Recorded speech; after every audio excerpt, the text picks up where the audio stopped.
नमस्कार, वंदे मातरम। मैं हूं श्यामगिरी। आप देख रहे हैं हमारा चैनल मुद्दा भारत का। मुद्दा भारत का यानी मुद्दा आपका। मुद्दा है लोकसभा चुनाव से जुड़ी खबरों का। जी हाँ, लोकसभा की बात करें तो जो चुनाव का जो है तारीख लगभग करीब करीब आ चुका है और सभी नेता सभी पार्टियां जो है टिकट बंटवारे को लेकर आपस में चर्चा विमर्श शुरू कर दिए हैं, बैठकें हो रही हैं। तो हम आज चर्चा करेंगे अपने वीडियो में महाराष्ट्र की लोकसभा चुनाव की कि इसमें जो महाविकास आघाड़ी और महायुति की जो है आमने सामने की लड़ाई है। ऐसे में जो है दोनों गठबंधन किस तरह की भूमिका निभा रहे हैं, किस तरह की सीट बंटवारा कर रहे हैं, इसी पर हम चर्चा करेंगे। हमारे सहयोगी सुभाष काली जी जो राजनीतिक विश्लेषक भी हैं, एडवोकेट हैं, सीनियर।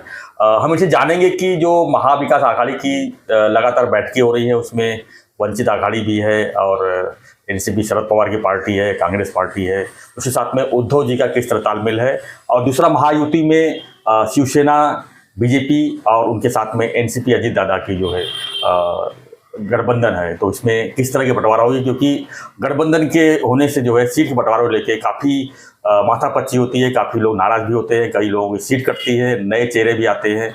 तो क्या प्रक्रिया चल रही है इसे महाराष्ट्र में, इसी पर हम जानेंगे। सर, आपका स्वागत है एक बार फिर से हमारे चैनल में। क्या कहेंगे सर, इस समय लोकसभा का चुनाव जो है काफ़ी चर्चा में है और सबकी जो है जो खासकर जो सांसद हैं इस समय उनकी भी दुखी लगी हुई है कि आखिर में उनको टिकट मिलेगा कि नहीं मिलेगा, क्योंकि लोगों की संख्या बढ़ती जा रही है, गठबंधन की जो मित्र पक्ष है उनकी संख्या बढ़ गई है।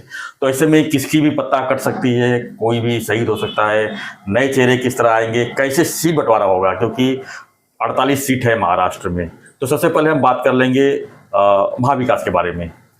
तो महाविकास में महाविकास आघाड़ी जी और युति, महायुति जी दोनों अभी आमने सामने इलेक्शन के लिए तैयार है। बिल्कुल, और दोनों की लड़ाई है, दोनों की लड़ाई। और देखिए आप अगर देखेंगे जी तो रोज न्यूज चैनल में या प्रिंट मीडिया में भी चर्चा किसकी हो रही है?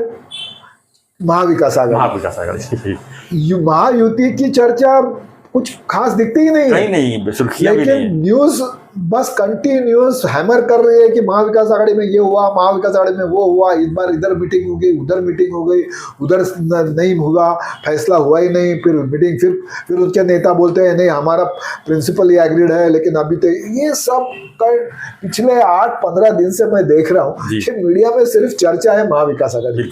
महायुति के बारे में थोड़ी सी भी न्यूज कोई चू नहीं बोल रहा है। इसका कारण ये है कि महायुति का जो फॉर्मूला है वो तय है और इस तरफ महाविकास आघाड़ी का अभी तक फॉर्मूला भी तय नहीं।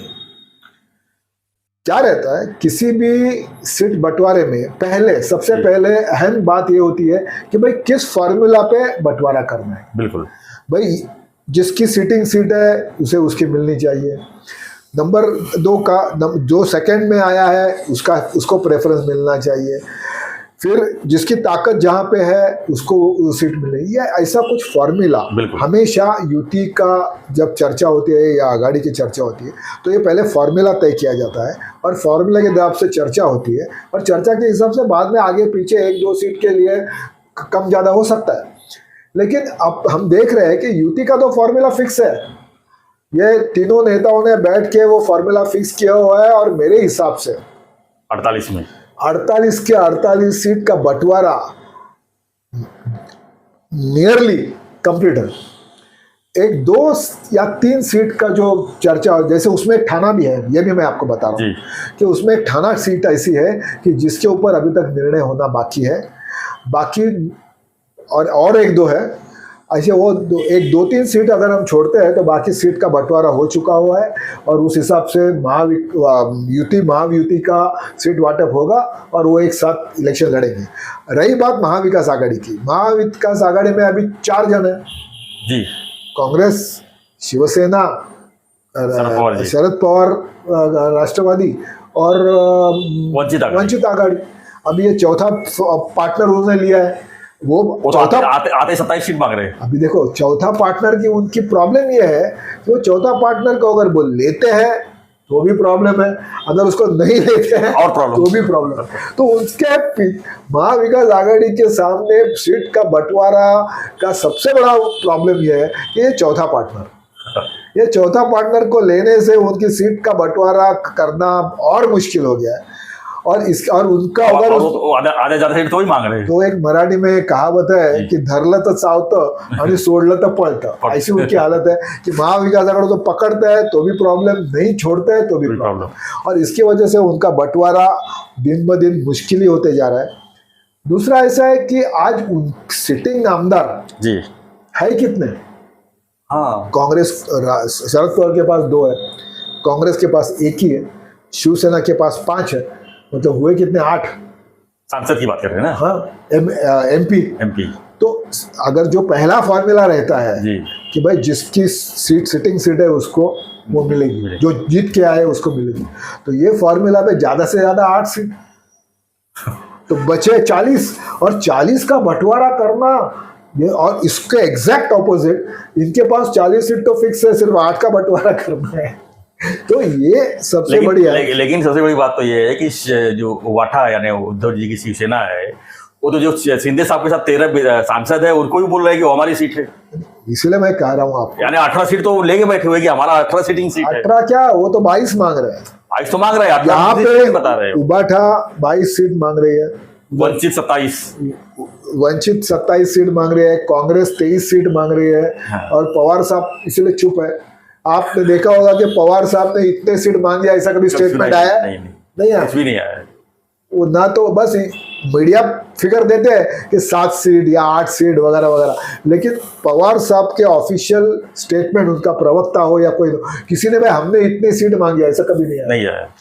तो इसीलिए मैं बोल रहा हूँ कि महाविकास आघाड़ी का गठबंधन होना और सीट का बंटवारा होना ये बहुत ही मुश्किल है, लेकिन उनके पास दूसरा चारा भी नहीं है।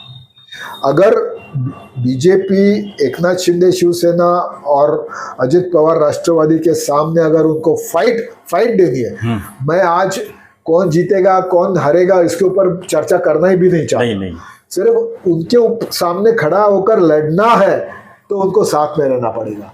अगर वो साथ में नहीं रहते हैं तो उनका लड़ना भी न लड़ने के बराबर हो जाएगा, ऐसी हालत है। इसलिए चारों पार्टियों को साथ में आना, साथ में बैठना और साथ में बंटवारा करके इलेक्शन लड़ना, उसके सिवा उनको चारा नहीं है।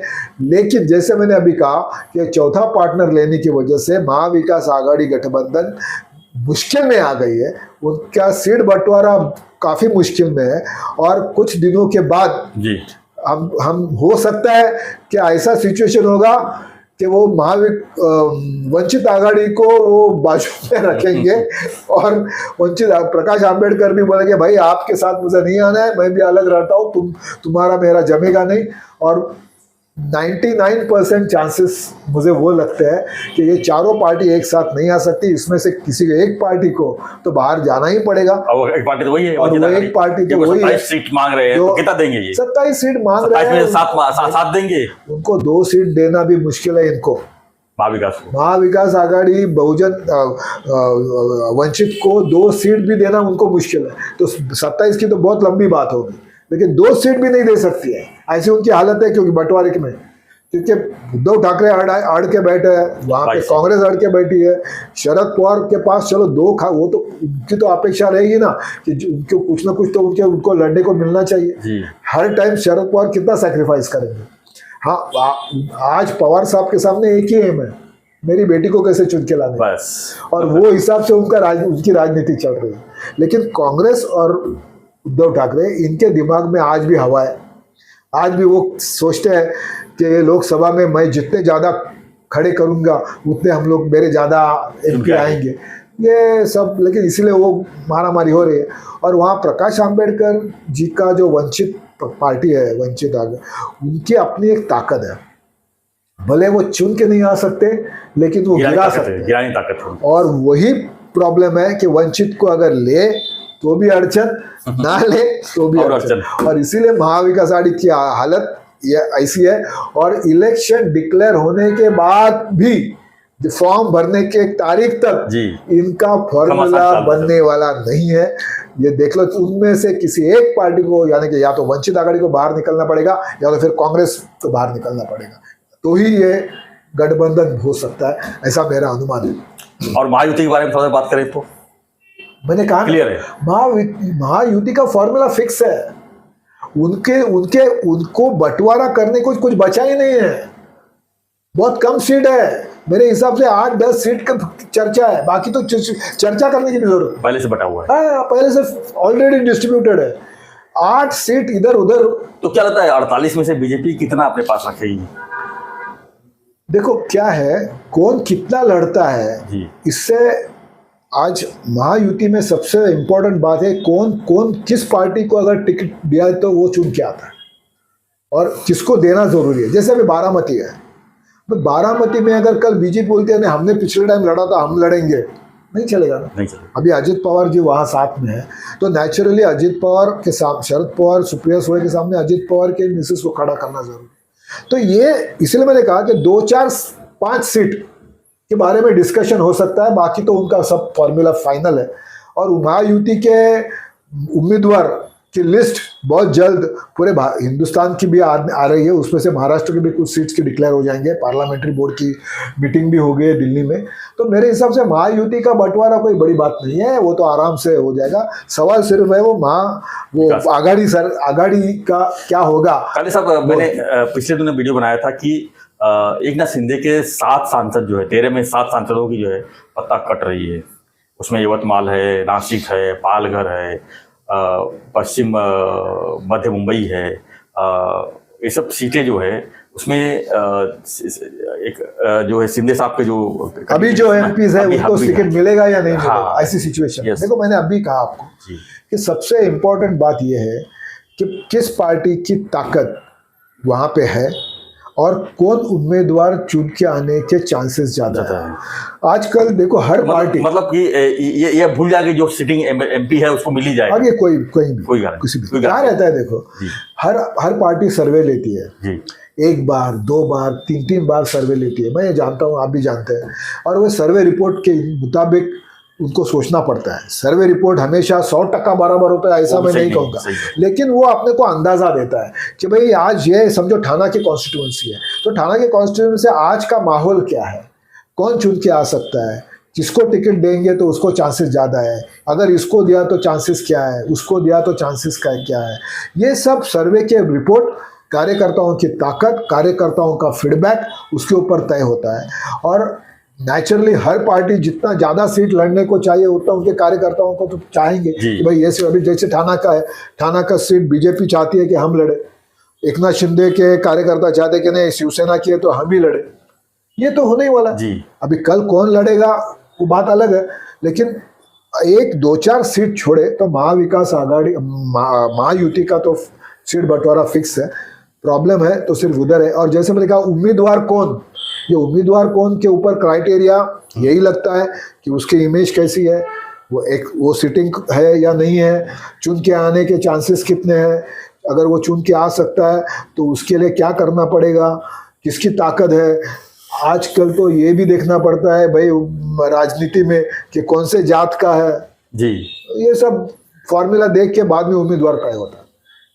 Thank you sir.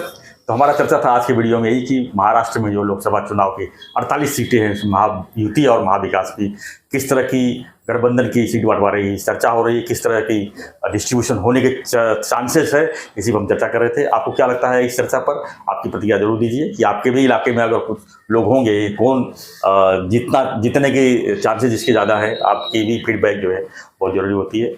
तो आप ऐसी खबरों के लिए, ऐसे एनालिसिस के लिए बने रहिए हमारे साथ और हमारे चैनल को लाइक शेयर सब्सक्राइब जरूर कीजिए और देखते रहिए हमारा चैनल मुद्दा भारत। थैंक यू सर, धन्यवाद। जय हिंद, जय महाराष्ट्र।